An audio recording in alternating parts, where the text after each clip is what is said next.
Be me, Tammy. 26. I consider myself pretty sharp. I'm not one of those girls who falls for every sweet line and pretty lie. I've seen how it works. I've seen my friends get played, get their hearts broken by guys who swore they were different. It's a pattern, a biological imperative almost. Men are wired to take the path of least resistance, and that path is paved with little white lies. It's not even that they're all evil, they just do it, to avoid a fight, to get out of something, to make themselves look better. It's like breathing for them. So, when I got with Joe, I decided things would be different. I wasn't going to be the naive girlfriend. I was going to be the partner who builds a foundation of what I call enforced honesty. It sounds intense, but it's simple.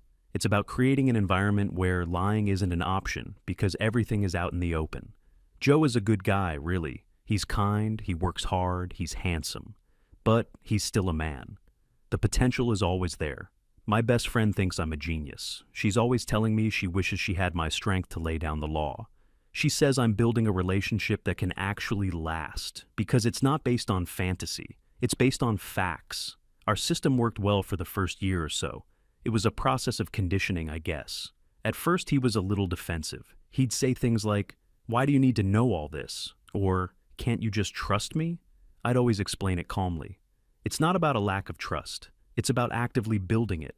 Trust isn't a feeling, it's a series of verified actions. He eventually got it. He learned that the easiest path was just to tell me everything, in detail. Like a few months back, he had a team-building dinner with his work. It was supposed to end at 9 p.m. He texted me at 9:15 p.m. saying he was on his way home. He walked in the door at 9:50 p.m., a 40-minute gap for a 20-minute drive. My internal alarm bells didn't scream, but they definitely chimed. I didn't get angry. I just sat him down on the couch and we had a talk. I asked him how the dinner was. He said it was fine, a bit boring. Standard answer. I then asked him what took him so long to get home. He claimed there was traffic. This is what I call a level 1 lie. Plausible, but lazy. So I started my verification process. I asked which route he took. He told me he came down the main boulevard. I casually opened the traffic app on my phone. "Oh, that's weird," I said. "It shows green all the way down the boulevard for the last hour." You could see the flicker of panic in his eyes. Just for a second. That's the moment the truth starts to surface. He backtracked, said maybe it wasn't traffic, maybe he just drove slow, listening to a podcast. I asked what podcast. He named one he knew I liked, smart but not smart enough. I asked what the episode was about. He started to stumble, trying to remember details from an episode he hadn't actually listened to. Finally, after a few more gentle, probing questions, he broke. The truth was one of his female co-workers, a new girl in his department, had car trouble. Her car wouldn't start. He and another male colleague had waited with her for a tow truck. It was a perfectly innocent explanation. So, why lie? He said he knew I'd get the wrong idea if he mentioned being alone with another woman after dark. I told him that the lie was 1,000,000 times worse than the truth. I explained that by trying to protect me, he was actually disrespecting me and our relationship. He apologized profusely. He showed me the texts from the coworker thanking him. Everything checked out. In the end, I wasn't even mad. I was satisfied. The system had worked. It had exposed a lie, brought the truth to light, and we ended the night with a hug and a lesson learned. He understood that it was just easier to be honest from the start. I went to bed feeling secure, vindicated. That was our normal, a series of checks and balances that kept our relationship pure. He'd call me from the parking lot when he left the office so I could time his commute. He'd send me a picture of his friends when he was out with them, so I knew who was there. He gave me all his passwords without me even having to ask, a sign that he was fully on board with our project of honesty. I never abused it. I only checked his stuff when I had a legitimate reason to be suspicious, a gut feeling. My intuition is very sharp. Most of the time, I found nothing. And that was good. It meant the system was working as a deterrent. But every now and then, I'd find something small. A deleted call to his ex from months ago. He claimed it was a butt dial. A search for a female celebrity's Instagram. Minor infractions, but they prove my point. The male mind is always wandering. Constant vigilance is the only antidote. His best friend, Luis, was a factor I always had to consider. Luis is single and has that kind of frat boy energy, even though he's almost 30. He was the one who could be a bad influence. Whenever Joe was out with Luis, my verification protocols were at their highest level. I needed to know the exact plan, which bar, who else was coming, what time they expected to be done. Joe called it my itinerary request. He said it teasingly, but I knew he understood its importance. It was all about removing opportunities for bad decisions. If he knew he had to account for every minute of his time, he'd be less likely to do something he shouldn't. This wasn't about controlling him. It was about helping him be his best self, for us. It was a stable, predictable, and honest ecosystem we had built. And then, one evening a couple of weeks ago, the whole ecosystem collapsed. It was nothing special, just a regular weeknight. Joe had mentioned earlier in the day that he and Luis were going to grab a beer after work to decompress.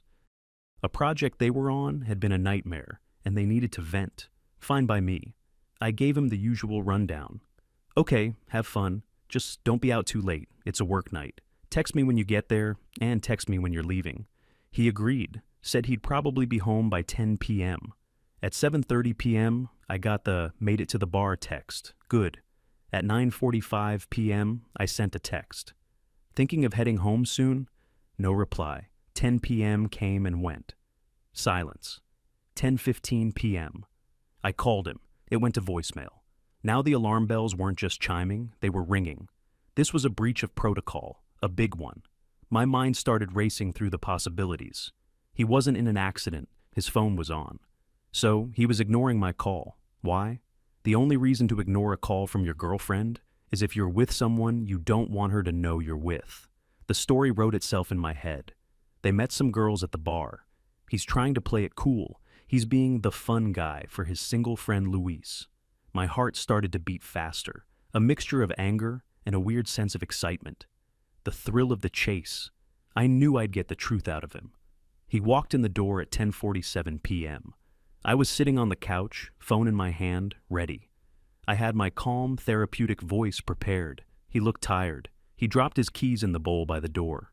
"Hey," he said, avoiding my eyes. Classic guilt behavior. "Hey," I replied, keeping my tone even. "You're late." "I know, sorry. We got to talking and lost track of time." He started to walk toward the bedroom. I stood up. "Whoa, hold on. Let's talk about this." He stopped and turned around, and for the first time, I saw an expression on his face I'd never really seen before. It wasn't guilt. It wasn't annoyance. It was just blankness, emptiness. "What's there to talk about?" he asked. "I'm late." I said I'm sorry. "I called you," I said, holding up my phone as evidence. "You didn't answer." My phone was in my pocket. It was loud in the bar. "I didn't hear it," he said. A flurry of level 1 lies. I was ready. I took a deep breath, prepared to dismantle his story piece by piece, just like all the other times. "Which bar did you go to? The usual one?" "Yeah, the one downtown." "It's not usually that loud there on a weeknight," I countered. What was going on? A special event? I was trying to box him in, make him trip over his own details. It was the crucial first step, but he didn't take the bait. He just looked at me. The blankness in his eyes was unnerving. Then he said, "I was at the bar with Luis, Tammy." "I know that," I said, my frustration growing. "But I need you to understand that your actions have consequences. When you say you'll be home by 10 and you ignore my call and show up almost an hour late, it makes me think. It makes me worry." "I'm sorry I made you worry," he said. The words were right, but the tone was wrong. It was flat, devoid of any real emotion, like he was reading from a script. "So what happened?" I pressed. "Did you meet someone? Did Luis start talking to some girls and you got dragged into it?" This was the part where he was supposed to get defensive, deny it vehemently, and in his over-the-top denial, I would find the seeds of the truth. But he didn't deny it. He didn't do anything. He just stood there for a moment. Then he shrugged, a tiny, almost imperceptible movement. "No," he said. Just no. Not, "Of course not, honey. I would never." Not, "How could you even think that?" Just a single empty word. I was flabbergasted. This wasn't in the script. This wasn't how the game was played. "That's it? Just no?" I asked, my voice rising. "After all this, after ignoring my call and breaking our agreement, all you can say is no." He met my gaze. The emptiness was still there. It felt like I was looking at a stranger. "I already told you what happened," he said, his voice as steady and flat as a frozen lake. "We went to the bar. We had some beers. We talked. We lost track of time. Then I came home. He turned and walked into the bedroom, leaving me standing alone in the living room. I could hear the shower turning on. I stood there for what felt like 10 minutes, completely frozen. My brain was working overtime, trying to process what had just happened. This was a new strategy. He'd never done this before. The stonewalling, the refusal to engage. It was brilliant in a terrifying way. He wasn't giving me any details to pick apart. He wasn't giving me any emotional reactions to analyze. He was giving me nothing, a perfect smooth wall of non-information. My friend was right all along. I'd read articles about this. This was a classic manipulation tactic, withholding information to make the other person feel crazy. It was a form of toxic masculinity I hadn't encountered firsthand before. He was trying to punish me for holding him accountable. I felt a surge of cold fury.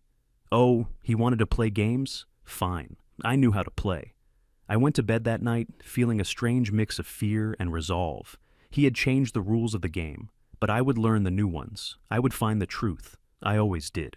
The next morning was surreal. He acted like nothing had happened. He made coffee. He asked me if I needed anything from the store on his way home from work. It was a performance. He was pretending to be the perfect normal boyfriend to throw me off the scent. I played along. I was polite but distant. I needed him to know that I wasn't just going to forget his behavior. Throughout the day, my mind was a whirlwind of theories. The most likely scenario was that he had developed a new, more sophisticated system for hiding his tracks. Maybe Luis was his accomplice, providing alibis. Maybe there was another woman, someone he'd been seeing for a while, and he was tired of the effort of creating elaborate lies, so he'd switched to this new less is more strategy. The more I thought about it, the more it made a terrifying kind of sense. The old Joe, the one who over-explained and got flustered, was easy to read. This new, calm, detached Joe was a black box. When he came home from work that evening, I was ready for round two. I decided to take a different approach. The direct confrontation had failed. Now, I would try a more subtle, investigative method. We were cooking dinner together. I kept the conversation light, talking about my day, about a funny article I read. Then, as casually as I could, I said, "You know, I was thinking about what you said last night, about the bar being loud. Was there a band playing or something?" I was watching his face closely, looking for any micro-expressions, any telltale sign of deception. He didn't even look up from chopping vegetables. "I don't remember," he said. "You don't remember if there was a live band in the bar you were in for 3 hours?" I asked, a hint of incredulity in my voice. "I wasn't paying attention to that," he replied, his tone still perfectly neutral. "I was talking to Luis." It was maddening. Every question I asked was met with a simple, logical, but ultimately unhelpful answer. He was building a fortress around the truth, and every brick was a non-committal statement. I tried another angle. "What did you and Luis even talk about for so long? Must have been something important." "Just work stuff mostly, the project," he said. "For 3 hours? Just work?" He finally looked at me. "Yeah," he said. "It was a stressful week." Then he went back to the vegetables. The conversation was over. He had shut it down again. This pattern continued for days. It was like living with a polite, helpful robot who looked like my boyfriend. All our old rituals of connection, which were really my moments of verification, were gone. He stopped telling me little details about his day. When I asked, he gave one-sentence summaries. He stopped leaving his phone face up on the table. He kept it in his pocket. He wasn't being secretive in an obvious way. It was more subtle. It was an absence of transparency. I felt like I was losing my mind. The lack of data was more stressful than finding a lie. When I had evidence of a lie, I had a problem to solve. I had a puzzle to piece together. I was in control. Now, I had nothing. Just a void of information and a growing sense of dread. My friend told me this was a war of attrition. He was trying to wear me down, to make me so desperate for information that I'd stop asking the hard questions and just accept his non-answers. I told her I would never give up. I was stronger than that. After a week of this Cold War, I knew I had to escalate my tactics. If he wouldn't give me the information willingly, I would have to take it. I waited until he was in the shower. It was a Saturday morning. He usually took a long time. My heart was pounding in my chest as I walked over to his side of the bed. His phone was on the nightstand, charging. I picked it up. My hands were shaking slightly. I unlocked it. We had exchanged fingerprints on our phones ages ago, an early victory in my campaign for transparency. I took a deep breath and started to dig. I went through his texts first. Nothing. His conversations with Luis were all about a video game they were playing. His chats with his mom, messages from his work group. It was boringly normal. I checked his call log. No unknown numbers. No long calls at strange hours. I moved on to his social media. I scoured his DMs on every platform. Nothing. I checked his photo gallery. Pictures of our cat. A few screenshots of recipes. Photos from our last vacation. I even went into his recently deleted folder. It was empty. I sat there on the edge of the bed, staring at the screen, feeling a profound sense of confusion. It was too clean. Impossibly clean. No man's phone is this clean. It was a digital ghost town. My initial thought was one of deep disappointment. I hadn't found the smoking gun I was so sure was there. But then, a new, more sinister theory began to form in my mind. He knew I was going to look. This whole week of stonewalling, this new detached behavior, it was all a distraction. While I was focused on his attitude, he was meticulously cleaning his tracks, deleting every shred of evidence of his betrayal. The clean phone wasn't a sign of his innocence. It was the ultimate proof of his guilt. It showed foresight, planning, and a deep level of deception I had never thought him capable of. The sound of the shower turning off jolted me back to reality. I quickly closed all the apps and put the phone back on the nightstand, exactly as I had found it. I hurried out of the bedroom, my heart racing with a terrifying new certainty. I wasn't just dealing with a casual liar anymore. I was dealing with a master manipulator. My resolve hardened. This was no longer just about saving my relationship. This was about exposing him, about proving that my intuition had been right all along. The game had reached a whole new level, and I was determined to win. I spent the rest of that weekend in a state of hyper-alertness. I watched him. I studied his every move, every word, every subtle shift in his expression. It was like watching a spy in a movie. He was flawless. He played the part of the normal, attentive boyfriend almost perfectly. He suggested we watch a movie. He made popcorn. He put his arm around me on the couch. But I could feel the difference. It was a performance. There was no real warmth behind it. It was a calculated effort to lull me into a false sense of security. I played along. I leaned into him. I laughed at the funny parts of the movie. But inside, my mind was a supercomputer, analyzing everything. The way he angled his body slightly away from me. The way he checked his phone when he thought I wasn't looking, even though I knew there was nothing to see on it. It was the habit of a cheater. I felt like a detective on the verge of cracking a major case. My best friend was my only confidant. I told her about the meticulously clean phone. She was horrified, but not surprised. "Of course," she said. "That's exactly what a guilty man would do. He's not just cheating, Tammy. He's mocking you. He's leaving a clean phone as a message to make you doubt yourself." Her validation was like a shot of adrenaline. I wasn't crazy. I was seeing things for what they were. I decided my next move had to be more creative. His digital life was a dead end. I had to look for evidence in the physical world. On Monday, I told him I was feeling unwell and was going to work from home. He showed the appropriate amount of concern. He offered to stay home with me. A clever move to try and thwart my investigation. But I was one step ahead.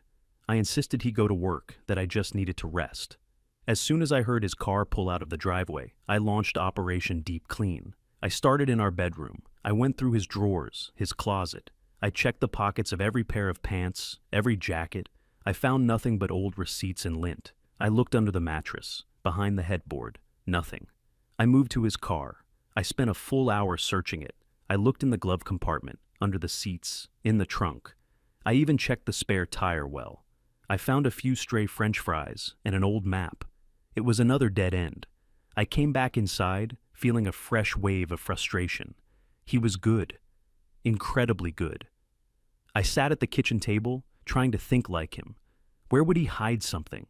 Where would I never think to look? My eyes drifted to the bookshelf in the living room. It was filled with his old college textbooks and fantasy novels, a place I never paid any attention to. I walked over to it and started pulling books out one by one, shaking them, fanning through the pages. In the third book I checked, a thick, dusty tome on some obscure historical subject. A small piece of paper fell out. My heart leaped. This was it. I picked it up. It was a receipt. It was from a coffee shop on the other side of town, a place we never went to. The date on it was from the previous Tuesday, the day of the infamous Beer with Luis night. The timestamp was 7:15 p.m. He had texted me at 7:30 p.m. saying he had made it to the bar. But the most damning detail was the order. It was for 2 lattes. Joe doesn't drink lattes. He drinks black coffee or beer. I'm the one who drinks lattes. Or perhaps another woman. I held the receipt in my hand. It was a small, flimsy piece of paper, but it felt as heavy as a stone tablet. This was it. The smoking gun. He hadn't been at the bar with Luis at 7:15. He had been at a coffee shop with a woman. The whole story about the bar was a lie, a cover for his real rendezvous. I took a picture of the receipt with my phone. Evidence. I carefully placed it back in the book and put the book back on the shelf. I didn't want him to know I had found it. Not yet. The timing had to be perfect. The rest of the day, I felt a strange sense of calm. The uncertainty was gone. Now I had a fact.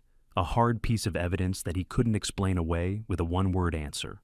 When he came home from work, I was perfectly pleasant. I asked about his day.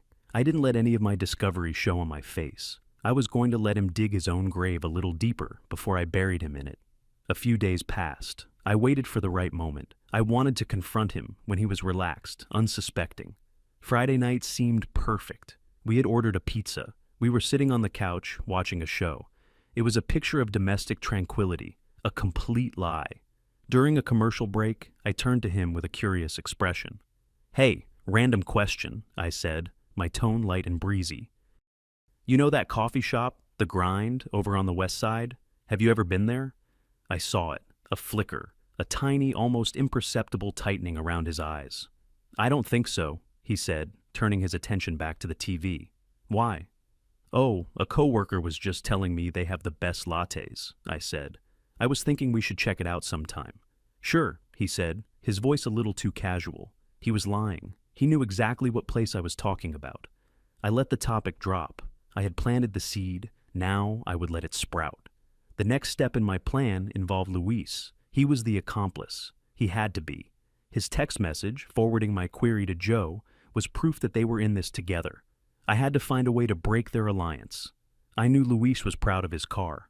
It was his baby. He was always posting pictures of it. On Saturday, I told Joe I was going to meet my friend for lunch. Instead, I drove to the neighborhood where I knew Luis lived. I parked down the street and waited. It was a long shot, but my intuition was on fire. After about an hour, I saw Luis come out of his apartment building and get into his car. I followed him. He drove to a local park. He got out of his car and started walking toward a group of guys setting up for a game of flag football. This was my chance. I waited until he was out of sight. Then I drove up and parked behind his car. My heart was hammering against my ribs. This was crazy. This was crossing a line. But I had to know the truth. I got out of my car and walked over to his. I had a small nail in my pocket. I bent down by his front passenger side tire. I could hear the cheers from the football game in the distance. My hand was shaking as I pressed the nail into the tire's sidewall. I didn't puncture it completely, just enough to create a slow, undeniable leak. I stood up, my task complete. I felt a sick thrill, a sense of power. I got back in my car and drove away. I went home and waited. I was playing a dangerous game, but the stakes were too high to back down. Around 5 p.m., my phone rang. It was Joe. "Hey," he said. "Weird question. Are you anywhere near Central Park?" "No, I'm home," I said, my voice a perfect imitation of innocence. "Why?" "Luis is stuck there. He got a flat tire and he doesn't have a spare. I was going to go help him, but I'm in the middle of a project here at home. I was just wondering if you were closer." It was working. It was all falling into place. "Oh, that's terrible," I said with genuine sounding sympathy. "No, I'm sorry. I can't help. I just got out of the shower." "Okay, no problem. I'll figure something out," he said, and hung up. I sat there, a smile spreading across my face. I had successfully isolated the target. Now that Luis was distracted and out of the picture, it was time to close in on Joe. I gave it another hour. Then I walked into the living room, where Joe was fixing a wobbly leg on a bookshelf. I held my phone in my hand, the picture of the receipt on the screen. I decided to start the final interrogation. "So, I got bored earlier and was doing some decluttering, I began, my voice calm and steady. I was going through some of the old books on the shelf. He didn't look up from his work. Yeah? Yeah. And I found something interesting. I walked over and showed him my phone.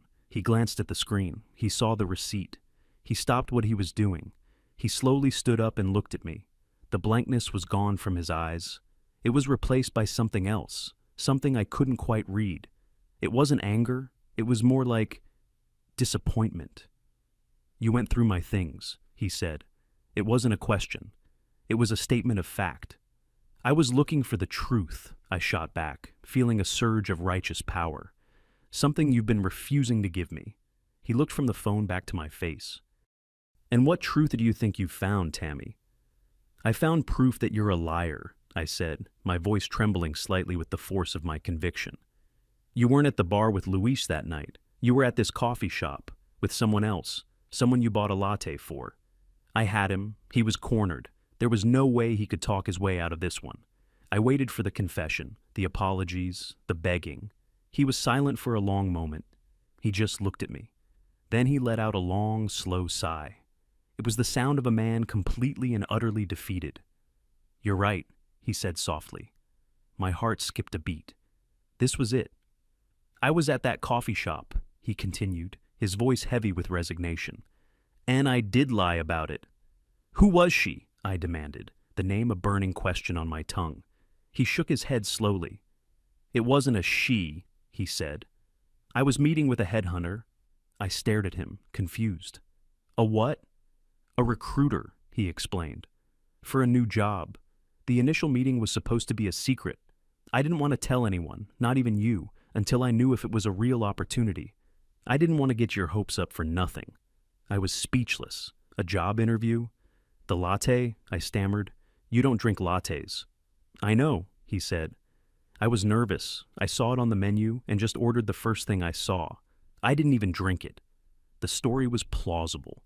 Too plausible. It was a perfectly constructed lie, designed to cover all the bases. "And Luis?" I challenged. "He lied for you? He was your alibi?" Joe looked down at the floor. "I didn't tell him the truth either. I just told him I needed him to cover for me for an hour, that I had to take care of something personal, and I didn't want you to worry. He's my best friend. He trusted me." He looked back up at me, and now I could see the emotion in his eyes. It was hurt. Deep, profound hurt. "I was going to tell you everything this weekend," he said, his voice cracking slightly. "I got a second interview. It's a huge opportunity, a big step up. I was going to surprise you with the good news." I stood there, the whole narrative I had so carefully constructed crumbling around me. But I couldn't let it go. It still didn't explain everything. "But why?" I asked, my voice barely a whisper. "Why did you change? Why did you stop talking to me?" He looked at me as if I had asked the most obvious question in the world. "Because I was tired, Tammy," he said. "I was so tired." "Tired of what?" "Of the tests," he said, his voice gaining a bit of strength. "Of the interrogations. Of having to justify every minute of my day. Of living in a constant state of being a suspect in my own life." He gestured around the room. "Our entire relationship has become a courtroom, and I am always on trial. And I realized I can't win. It doesn't matter if I'm innocent. Because you don't want innocence. You want guilt.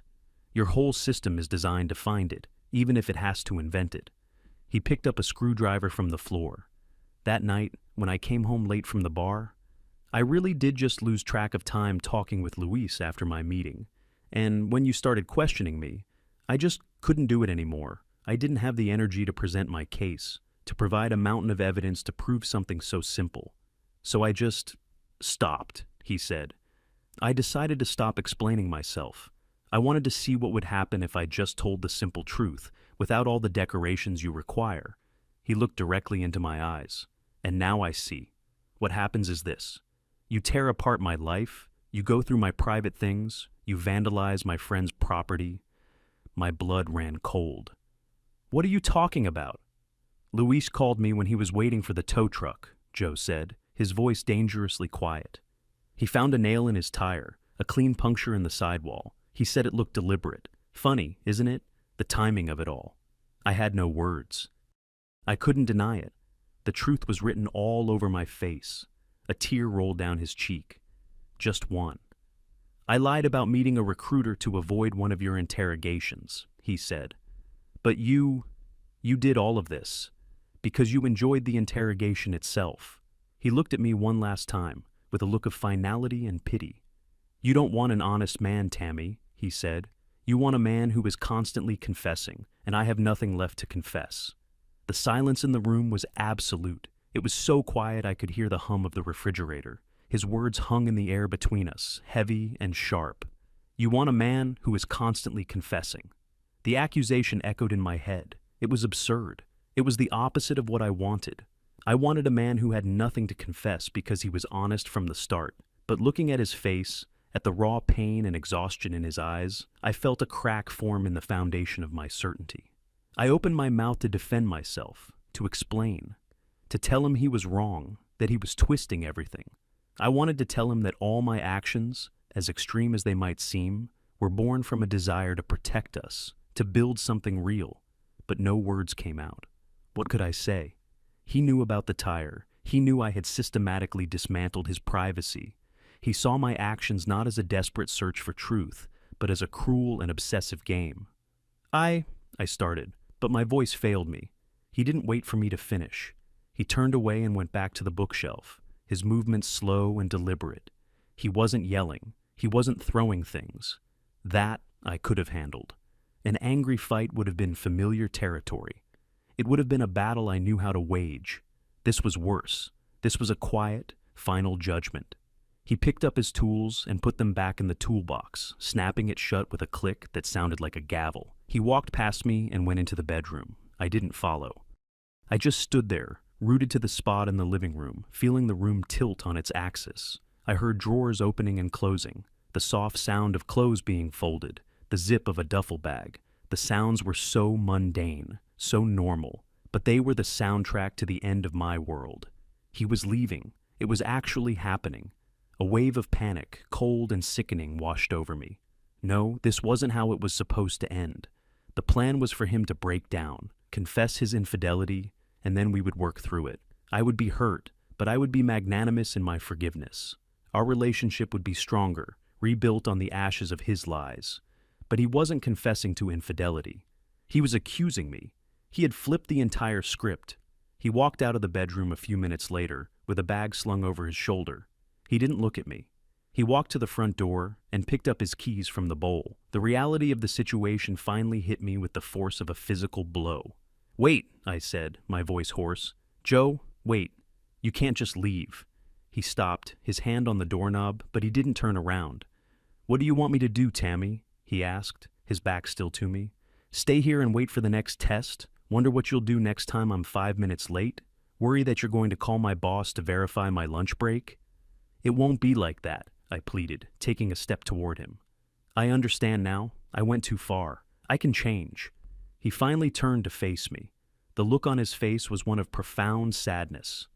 "No, you can't," he said, and there was no malice in his voice, only a deep, weary conviction.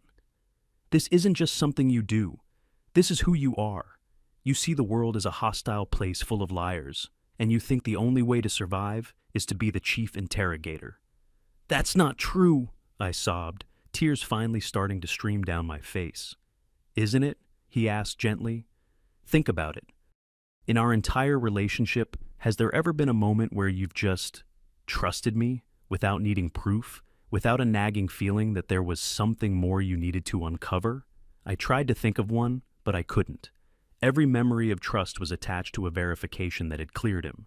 My trust was never a gift. It was a verdict I delivered after a thorough investigation. "I love you," I said, the words feeling clumsy and desperate. He gave me a sad, small smile. "I know," he said.